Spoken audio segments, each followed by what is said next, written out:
Olá, tudo bem? Meu nome é Danilo Rogan e esse é mais um vídeo para o Code Loop. E no vídeo de hoje nós vamos dar continuidade na série de vídeos que a gente está fazendo do GitLab desde o básico até o avançado, passando pela CI e indo para a CD. E nesse vídeo nós vamos falar sobre artefatos, o que são, para que serve e como utilizar. Gostou dessa ideia? Depois da vinheta.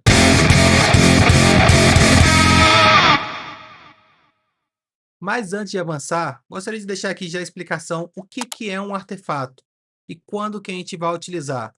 Artefato para o GitLab é tudo aquilo ali que a gente pode gerar para ser consumido por jobs posteriores.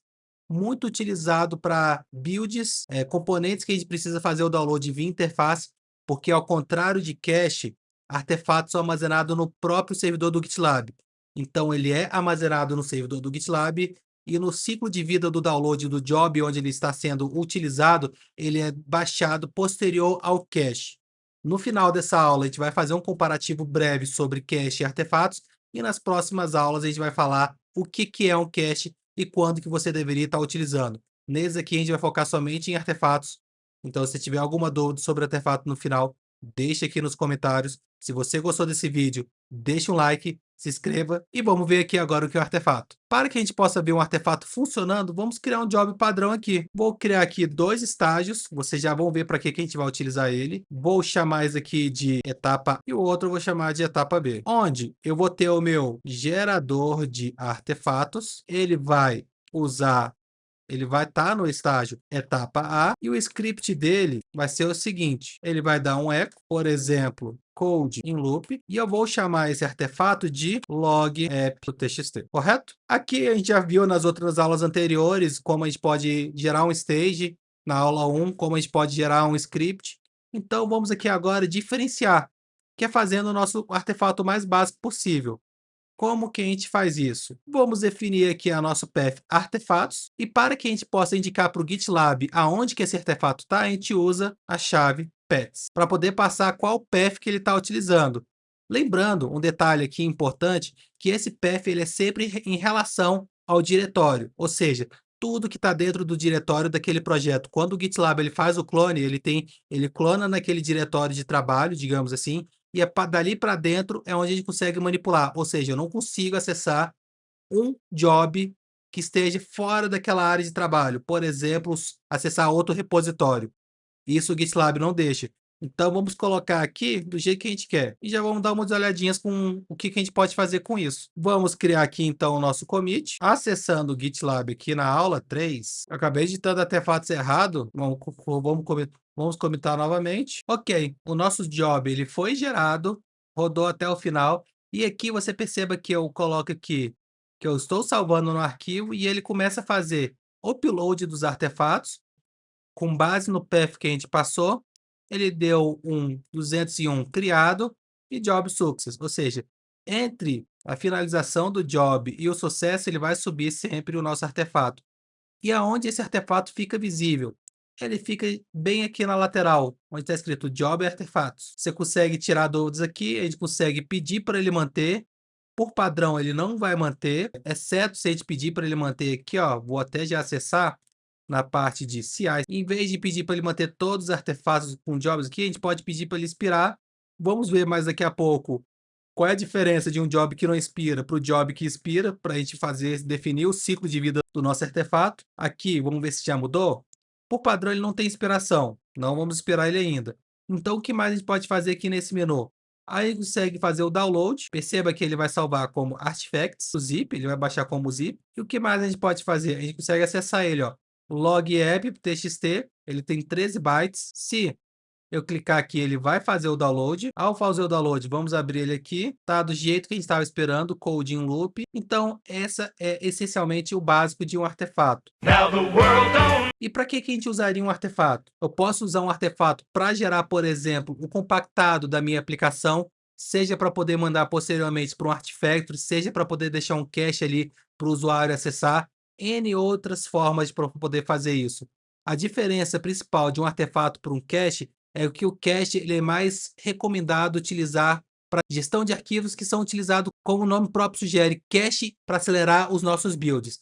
E artefato não, ele é uma coisa com um pouco mais de valor. Tanto é que ele fica armazenado no GitLab e ele para que outras pessoas também consigam acessar. Vamos aqui avançar aqui então. E é assim que a gente vai fazer aqui o arquivo. Vou colocar que ele é na etapa B e ele simplesmente vai dar um log aqui nesse arquivo. Se esse arquivo não existir, ele daria um erro, mas vamos ver o que vai acontecer com ele. Novamente, o meu artefato foi gerado, porém ele vai expirar em 4 semanas, justamente porque eu desabilitei aquela flag que faz ele permanecer durante todo o resto da vida dele, enquanto não tiver um job sucessor que tenha sucesso. Nesse caso, a gente já está otimizando a nossa CI para ter um ciclo de vida mais inteligente, porque artefatos não deveriam ser, na maioria dos casos, infinitos. Vamos deixar aqui, mais tarde a gente fala sobre isso. Vamos ver aqui agora. O próximo job, eu não faço nenhuma menção ao artefato. Porém, todo artefato ele é baixado nos jobs posteriores, logo após o cache. Como a gente não está trabalhando com cache ainda, ele simplesmente vai fazer o download do artefato, ou seja, download de artefatos from gerador artefato. Como o arquivo foi baixado na mesma posição que ele estava anteriormente, então quando eu faço um cat, ele está aqui, ele já existe, com o valor que a gente queria. Vamos ver então como avançar ainda mais em artefatos. O que mais a gente poderia fazer? Vamos supor que eu queira colocar aqui, logo na saída desse artefato, ele fez o build e ele quebrou a aplicação. Ou seja, ele faz durante o build o processo de gerar o artefato, porém, por algum motivo posterior ao build, ele quebrou. O que será que vai acontecer nesse cenário? Vamos colocar aqui então, CI job com falha. Ok, o meu job falhou. Ele gerou o artefato, porém, ele saiu com saída 1, ou seja, job falhado. Por padrão, artefatos não são coletados com jobs que tenha falha. Se você olhar aqui, ele não vai fazer o upload do artefato. E ainda, se eu tentar rodar essa CI, mesmo que forçando ela, que ela foi esquipada para não rodar, ela rodaria com falha, porque ela não conseguiria rodar, porque ela não tem artefato. Então, como que eu posso fazer para ter um artefato, mesmo que ele tenha falha? Para isso, existe a tag when, ou seja, quando. Eu posso falar que ele vai gerar artefatos todas as vezes, ou seja, always, na falha ou no sucesso. Como eu quero todas as vezes, eu vou deixar aqui e vou botar aqui CI adicionando condicional. E vamos ver se ele vai gerar um artefato agora mesmo com falha. Ok, o nosso job falhou novamente, porém, como a gente disse que a gente quer um artefato mesmo que ele tenha falha, então a gente tem aqui ó, como opção como fazer o browse e como fazer o keep. Detalhe que quando você seleciona fazer o keep, ele vai sobrescrever que ele vai ser removido em 4 semanas e ele vai manter. Eu não tinha comentado isso anteriormente, vale a pena aqui a menção agora. Vamos acessar aqui e novamente a gente consegue acessar, baixar ele. Vamos fazer o download aqui novamente. Ok, como a gente estava esperando. Quando que manter um artefato em um job falhado pode fazer sentido para sua aplicação? Por exemplo, se você quer pegar o log, o coverage daquele teste e você quer saber o porquê que ele está quebrando.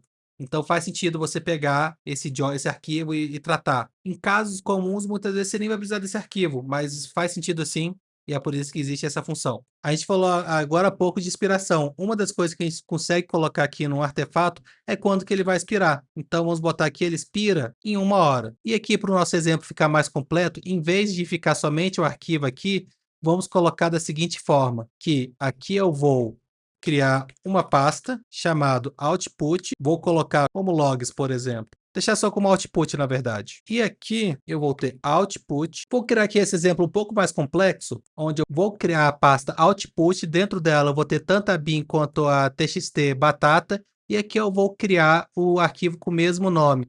De forma que, dessa forma, ele já não me atende mais. Como que a gente vai poder fazer para excluir dessa forma? Eu teria que falar que eu quero todos os outputs que tenha, e eu sei que ele tem bin, então eu quero excluir todos que tenham bin traço, porém talvez eu não queira colocar aqui fixo, então eu não quero todos que tenha bin batata e ele vai pegar qualquer coisa. Da mesma forma que aqui eu quero todo mundo que seja TXT. Será que isso funciona? Vamos ali validar? Esse validador eu recomendo, muitas pessoas não conheciam ele, então sempre recomendo. Todas as aulas acho que eu já recomendei ele aqui. Vamos novamente visitar o nosso validador de lint e ver se é essa lógica que faz sentido. Ele está falando que ele consegue rodar, ele vai rodar primeiro esse, depois ele vai rodar segundo esse. Lembra que eu falei que o condicional ele só rodaria no sucesso? Então, por padrão, os jobs no GitLab, ele só roda no sucesso. Caso eu quisesse que eles rodassem com falha ou não, da mesma forma que eu consigo configurar os artefatos para rodar com falha ou não, eu consigo configurar eles aqui também. Não vou me adentrar muito, fica apenas a curiosidade aí para vocês e vamos colocar aqui, além disso, é o nosso arquivo de inspiração. Vamos colocar aqui então mais um exemplo, expiração. O que eu quis dizer aqui agora, explicando, quando eu coloco bin traço asterisco, eu quero dizer qualquer pasta que tenha o prefixo de bin, ele vai concatenar e vai fazer o coringa aqui. E ele vai pegar todos os arquivos. Caso eu não soubesse o nome do arquivo, eu só sei que ele está em um subarquivo, eu teria que colocar 2 asteriscos. No final, a gente vai mostrar a documentação, onde você pode ver essa e outras mudanças. Então, vou mostrar esse exemplo aqui, para não ficar muito longa a aula, fazer um reveste aqui, vamos ver como ficou lá. Uma das coisas que eu acabei mostrando posterior, mas aqui já aconteceu, é o seguinte: como ele não conseguiu gerar um artefato, ele vai quebrar, ele vai gerar o warning e ele vai quebrar porque a ausência de artefatos, como eu estava esperando, ele vai gerar uma quebra porque ele não conseguiu gerar aqui. Na verdade, eu falei que eu não tinha entendido porque eu até voltei aqui da forma anterior, mas analisei um pouquinho com um pouquinho mais de atenção e vi que eu só tinha esquecido de passar a flagzinha pre para ele poder criar múltiplos diretórios, né? Então vamos fazer aqui agora o teste agora real, monolinha, onde ele vai criar a pasta e vai criar subpastas aqui dentro dessa forma. Vamos fazer um push, vamos dar uma olhadinha lá o que vamos colocar aqui, ó, onde a gente tem 4 níveis de acesso. None, ou seja, ninguém vai acessar via interface. Os outros jobs posteriores continuam acessando, mantém, ou seja, todo mundo que tenha mantém consegue acessar. Develop é a mesma coisa e all, que poderia ser inclusive pessoas que não estão logadas no GitLab poderia estar acessando. Depende muito de como o seu projeto está configurado. Aqui nós vamos colocar aqui o padrão None, porque como eu sou a owner desse projeto, todos os outros cargos eu conseguiria ver. Nesse caso aqui eu vou configurar como None para a gente verificar que eu não vou conseguir ver. Porém, esse job aqui, vamos até pegar aqui para ficar o exemplo atualizado, ele vai conseguir acessar. Vamos aqui aquele exemplo que eu tinha mostrado inicialmente. Então, vamos verificar que ele fez a exclusão, ele pegou o output correto. Vamos verificar? Output, pegou o txt, batata, e aqui está o nosso arquivo conforme a gente estava esperando ele. Perceba que ele não pegou a pasta irmã, que é a binário, a bin-batata, porque a gente colocou ele no exclude. E o que mais que a gente fez de diferente? Vamos voltar aqui no job. A gente reduziu de 3 semanas para apenas 58 minutos. Então 58, 59, né? Então ele vai reduzir e no final desse tempo ele vai excluir o nosso artefato. Porque esse artefato ele é volátil, ele tem um tempo de expiração, não faz sentido eu deixar ele aqui ad eterno. Já no nosso segundo exemplo, que também já rodou, aonde a gente estava limitando o nosso acesso, a gente consegue ver que também foi gerado um artefato, ele também tem inspiração, porém eu não tenho acesso. Tá vendo aqui? Foi encontrado um arquivo e ele foi feito o upload 201 da mesma forma. Ou seja, ele está no GitLab. Como que eu consigo provar para vocês que ele está no GitLab? Quando eu acesso aqui receber arquivo, lembra que eu atualizei ali o nosso caminho? Então, tá aqui, ó.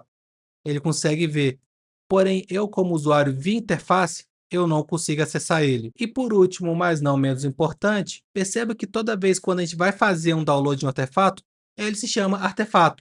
Porém, aqui eu poderia colocar um nome mais interessante. Como que a gente faz isso?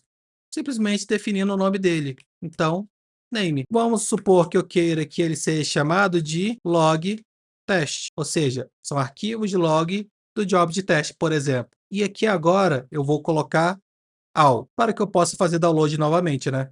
Então, ci nome artefato. Uma outra coisa que eu vou colocar aqui, só para vocês verem, é que desta forma não vai funcionar. Perceba que eu gerei o arquivo, quando for fazer o nome dele está conforme eu estava sugerindo, ou seja, o log teste, porém o recebe arquivo ele não funcionou, porque ele rodou junto com o nosso job que gera o arquivo. Então aqui ele não funciona, ele colide. Eu não indiquei para ele que ele precisa esperar o outro job para que ele consiga ter o seu artefato sendo utilizado. E como que eu faço isso? Bem simples. Deixei esse exemplo aqui para o final. Eu vou falar, ele precisa, e eu vou colocar aqui o nome desse job. Então ele precisa que o job gerador de arquivo seja gerado, tenha os seus artefatos feito o upload, para que ele consiga consumir especificamente o artefato daquele job. Isso acontece muito quando você tem diversos artefatos sendo gerados e você não quer que aquele job posterior consuma todos os outros artefatos. Você quer que ele consuma somente um artefato. Então você coloca, ele precisa desse job aqui. Então vamos colocar aqui, finalizar com CI needs. Perceba que agora ele não está rodando o receba arquivo primeiro, ele está rodando o gerador de arquivos. Por quê? Porque quando você coloca aqui, nós temos os jobs de dependência, você consegue colocar mostra as dependências, ele tem uma única dependência, ou seja, o job recebe arquivo, ele depende exclusivamente do gerador de arquivos. Desta forma, mesmo que ele esteja rodando no mesmo stage, ele vai esperar esse job finalizar com sucesso, porque eu não falei que esse job vai rodar em qualquer cenário, para depois rodar esse aqui, que foi o que aconteceu. Então vamos clicar aqui e vamos ver aqui agora ele imprimindo com sucesso o nosso arquivo. Ou seja, ele conseguiu imprimir com sucesso o valor que a gente estava esperando. Porém, isso não é tudo. A documentação de artefatos ela é vasta e eu recomendo fortemente, igualmente eu recomendei as outras, que você acesse aqui GitLab e Artifacts.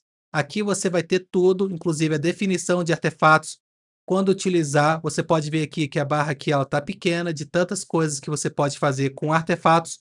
Não vou me prolongar sobre tudo aqui sobre artefatos, o objetivo não é esse, ela falar os principais usos e principais funcionalidades de artefatos. Então, se você gostou, deixa aqui aquele like. Se você quer ver mais vídeos sobre esse, ativa o sininho. Se você não se inscreveu, se inscreva aqui agora e nos vemos no próximo vídeo.